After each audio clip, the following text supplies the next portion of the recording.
Hello friends, welcome to my YouTube channel.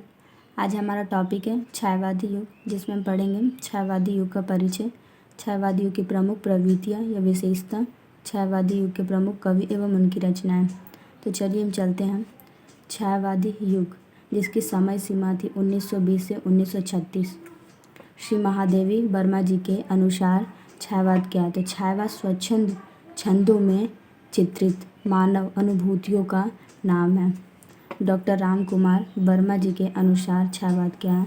तो जब परमात्मा की छाया आत्मा में पड़ने लगती है और आत्मा की छाया भी परमात्मा में, यही छायावाद है।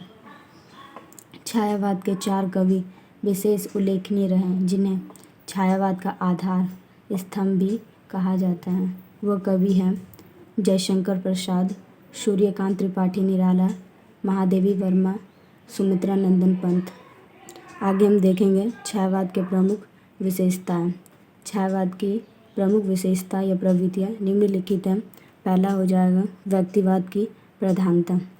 छायावादी कवि में व्यक्तिवाद की प्रधानता है, अर्थात कवियों ने अपने व्यक्तिगत जीवन का वर्णन अपने काव्य में किया है।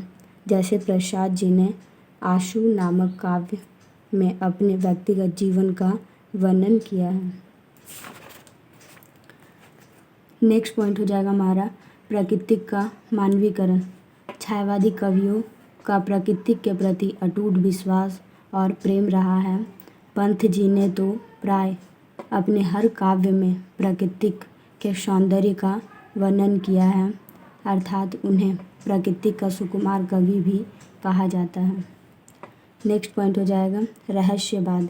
इनके काव्य में रहस्यवाद की भी प्रवृत्ति दिखाई पड़ती है। प्रसाद जी ने परम सत्ता को बाहर संसार में खोजने का प्रयास किया। नेक्स्ट पॉइंट हो जाएगा विरह वेदना का चित्रण।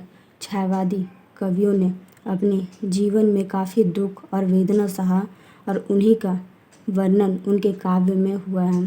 जैसे प्रसाद जी के आशु काव्य विरह वेदना से भरा है। इस प्रसाद जी कहते हैं कि इस करुणा कलित हृदय में अब निकल रागिनी बसती है। नेक्स्ट पॉइंट हो जाएगा मानवतावाद। प्राकृतिक के साथ छायावादी कवियों ने मानवता पर भी जोर दिया है। निराला जी ने वह तोड़ती पत्थर काव्य के माध्यम से न केवल मानव जीवन की चुनौतियों का वर्णन किया है, बल्कि उनके प्रति संवेदना भी प्रकट की है, इसलिए उन्हें महामानव भी कहा जाता है। नेक्स्ट पॉइंट हो जाएगा नारी सम्मान की भावना। छायावादी कवियों ने युग युग से उपेक्षित नारियों को सर्दियों की कारा से मुक्त कराने का प्रयास किया। प्रसाद जी ने तो नारियों को श्रद्धा की मूर्ति माना है। प्रसाद जी कहते हैं कि नारी तुम केवल श्रद्धा हो, विश्वास रजत नव तंग तल में, पीयूष स्त्रोत सी बहा करो जीवन के सुंदर समतल में। स्वच्छंदता। छायावादी कवि विषय एवं शैली दोनों की दृष्टि में स्वच्छंद देखने को मिलता है। नेक्स्ट हम देखेंगे छायावाद के प्रमुख कवियों और उनकी रचनाएं। पहला हो जाएगा जयशंकर प्रसाद। उनकी रचना थी आशु, झरना, कामायनी, इनकी महाकाव्य थी। नेक्स्ट हो जाएगा सूर्यकांत त्रिपाठी निराला। इनकी रचना हो जाएगी परिमल, गतिका, अनामिका।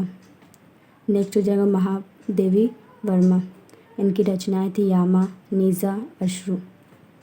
नेक्स्ट हो जाएगा सुमित्रा नंदन पंत। इनकी रचनाएं थी प्राकृतिक प्रेम, तरंगिनी, पल्लव।